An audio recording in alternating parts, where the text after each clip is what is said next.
Hola, ¿qué tal? Soy estudiante de la Universidad UPSIN de la carrera de Logística y Transporte y les hablaré en este video sobre las relaciones laborales de la materia de administración del personal. A las relaciones externas que la organización tiene con los sindicatos se les llama relaciones laborales, porque involucran cuestiones ligadas al trabajo del personal y porque son negociadas y acordadas con los sindicatos. Las relaciones laborales son aquellas que se basan en las políticas de la organización respecto a los sindicatos, tomados como representante de los anhelos, las aspiraciones y las necesidades de los empleados.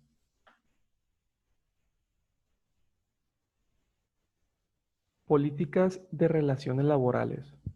La política de relación con los sindicatos refleja de modo directo la ideología, la cultura y los valores asumidos por la alta administración de la organización, los cuales a su vez están influenciados por la etapa del desarrollo del sindicalismo, por el régimen político del gobierno y por la situación coyuntural de la economía del país, entre otros factores ambientales. Entre las políticas de las relaciones laborales que la organización puede adoptar, podemos definir cuatro, que son las siguientes. Política paternalista. Está caracterizada por aceptar con facilidad y rapidez las reivindicaciones de los trabajadores, sea por inseguridad, falta de habilidad o incompetencia en las negociaciones con los líderes sindicales. Esta actitud orientada hacia la solución de problemas debilita la organización y transmite inseguridad a los gerentes y supervisores de primera línea frente a las constantes presiones sindicales. La siguiente, política autocrática. Está caracterizada por la postura rígida de la organización que actúa de modo arbitrario y legalista para conceder lo estipulado por la ley, por convenio colectivo y de acuerdo con sus intereses.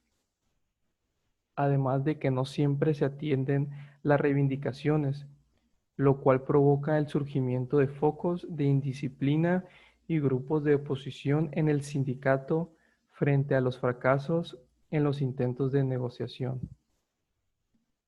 Esta política autocrática no puede sostenerse por mucho tiempo, causa frustración e indignación en el personal. Política de reciprocidad. Se basa en la reciprocidad en la relación entre la organización empresaria y el sindicato.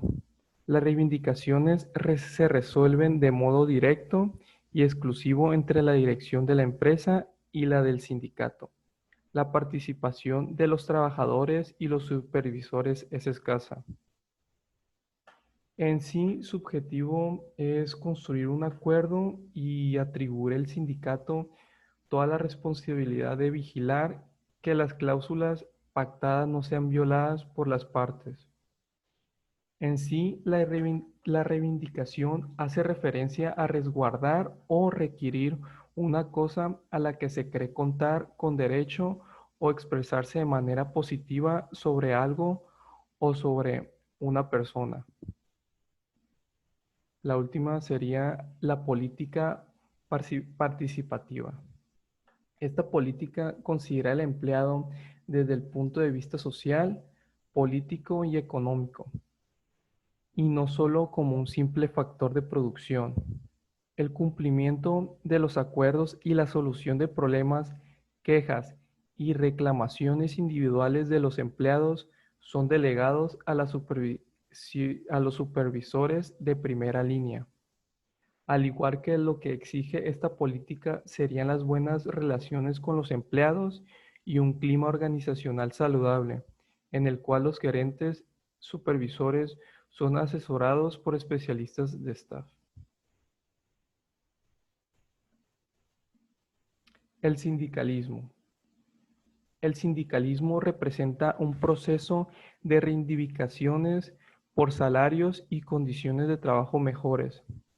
Además, es una fuerza política que forma parte natural de la disputa del poder en un régimen democrático. Como organización, el sindicato es una agremiación o asociación constituida para defender los intereses comunes de sus miembros. Los sindicatos son asociaciones de primer grado. Un ejemplo de corporaciones de primer grado serían aquellas que agrupan a personas con un fin delimitado, tales como asociaciones, clubes, comités, colegios profesionales y centros. La historia del sindicalismo.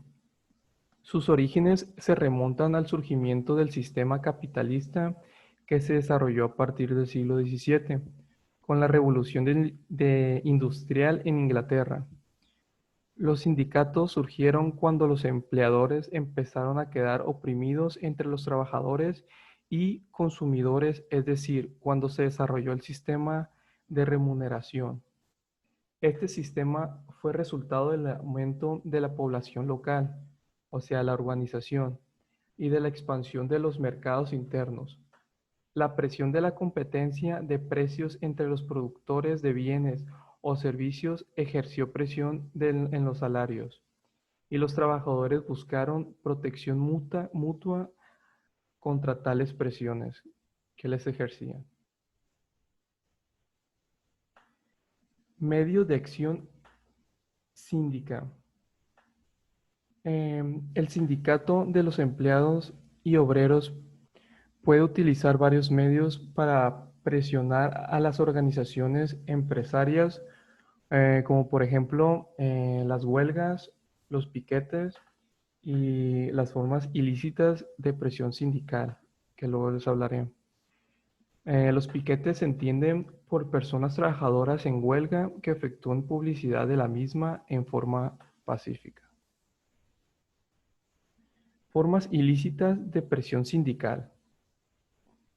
Entre las formas ilícitas de presión sindical de los trabajadores podemos señalar, número 1, huelga simbólica, parálisis colectivo de corta duración sin abandonar el lugar de trabajo. Número 2, huelga de advertencia, que tiene por objetivo advertir de la posibilidad de nuevas medidas de conflicto más contundentes con el fin de forzar un arreglo de las discrepancias. Número 3. Huelga de celo. Se denomina huelga de celo a la actuación organizada de los trabajadores de una o más empresas que consiste en el cumplimiento estricto de la normativa laboral, de salud e higiene y con rigurosa aplicación de las disposiciones de los convenios laborales, causando una paralización de la actividad empresarial como consecuencia de dichos comportamientos. Número 5. Parálisis relámpago. Parálisis relámpago. Interrupción colectiva rápida e intempestiva en unos o diversos sectores de la misma organización. Número 6. Falta o retrasos del personal en sectores vitales. Se originan de modo voluntario creando problemas graves a la normalidad de las operaciones. Número 7. Parálisis de proveedores vitales. Rehusarse a trabajar horas extras. Rehusarse a trabajar horas extras. Número 9. Ocupación del lugar del trabajo. Es una agresión contra la libertad de trabajo y contra la propiedad privada y al mismo tiempo un delito civil y penal. Número 10. El sabotaje. Empleo de medios violentos y ocultos para destruir bienes, materias primas, materias o dañar máquinas, instalaciones, o sea, bienes de la empresa. Siguiente tema. Medio de acción patronal. Las organizaciones empresariales pueden utilizar también ciertos medios de presión contra los trabajadores. Uno de estos dos medios serían el lockout o cierre patronal. ¿Qué es el lockout o cierre patronal? Pues consiste en el cierre por empleador del establecimiento o centro de trabajo, por lo que los trabajadores no pueden realizar su trabajo, interrumpiéndose también el pago de salarios. La otra sería la lista negra.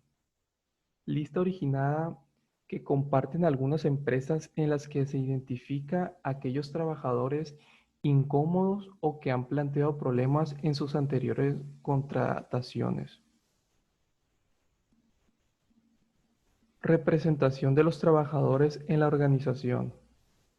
La representación de los trabajadores dentro de un sistema democrático las podemos clasificar en dos clases: representación directa o antisindical y representación sindical. Representación directa o antisindical.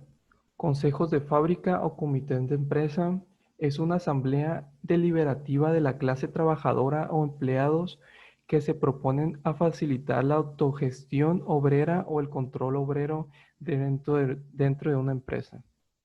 Autogestión o gestión propia. Representa la administración de la organización por sus propios miembros o empleados.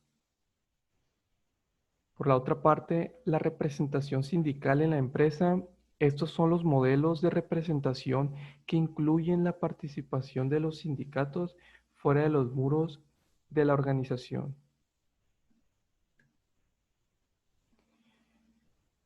¿Qué son los conflictos laborales? El conflicto y la cooperación constituyen elementos integrantes en la vida de las organizaciones. Ambos han sido recibido mucha atención por parte de recientes teorías de la organización. Conflicto significa existencia de ideas, sentimientos, actitudes o intereses antagónicos que pueden llegar a chocar. Existen dos situaciones de conflicto y método de resolución. Métodos antiguos: destructivo, supresión, guerra total y oposición. Métodos modernos, constructivos, negociación, solución de problemas.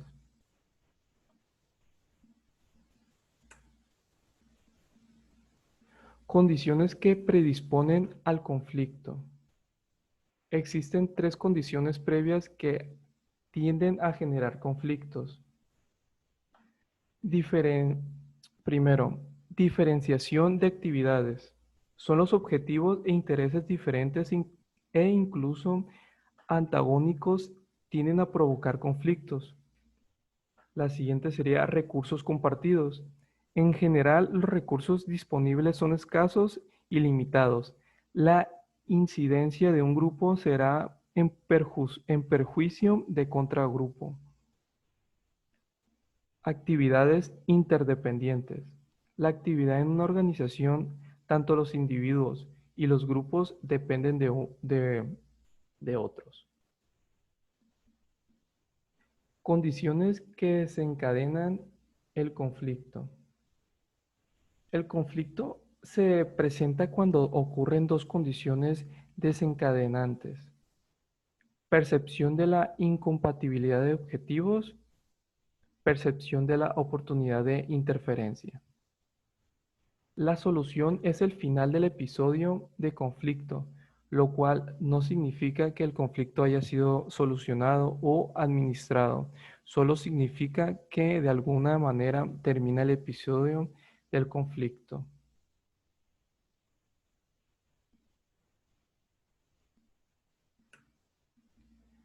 Resultados del conflicto. Un conflicto puede traer resultados constructivos o destructivos para las partes involucradas. Ya depende de cómo se lleven.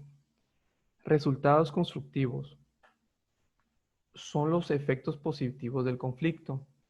Algunos de los resultados constructivos sería: el conflicto despierta los sentimientos y estimula las energías. Fortalece sentimientos de identidad. Despierta la atención hacia los problemas. Pone a prueba la balanza de poder.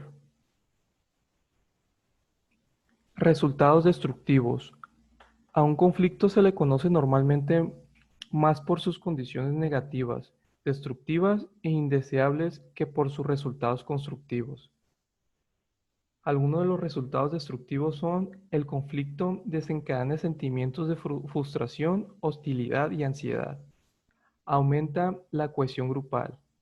Lleva a una parte a bloquear la actividad de la otra. Se autoalimenta y perjudica las relaciones entre las partes en conflicto.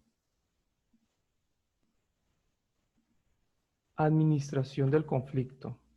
Básicamente, un conflicto puede resolverse de tres maneras, teniendo en cuenta que un conflicto influirá en los resultados constructivos o destructivos que se produzca y por tanto en futuros episodios de conflicto. Serían ganar-perder, perder-perder o ganar-ganar. Los dos primeros tienden a continuar el conflicto, ya sea el tercero, que es ganar-ganar, es la solución de los conflictos. Negociación colectiva.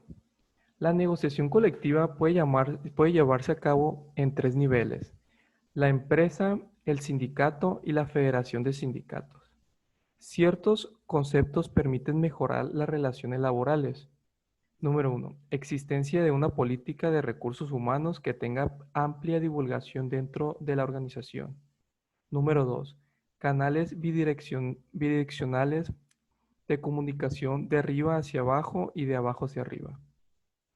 La organización debe mantener diálogo permanente, abierto y constructivo con los líderes sindicales. Por último, la organización debe preparar a los niveles de supervisión para mantener una agilidad y democracia en las negociaciones que se encarguen. En un sentido amplio, negociación es el proceso de búsqueda del mejor resultado posible en la aceptación de ideas, propósitos o intereses, de modo que las partes involucradas terminen la negociación conscientes de que fueron escuchadas, de que tuvieron oportunidad de presentar sus argumentos y expresarse, y de que el producto final es mayor de lo sumatorio de la contribución individuales. Bueno, eso ha sido todo y ojalá mi información les haya sido útil.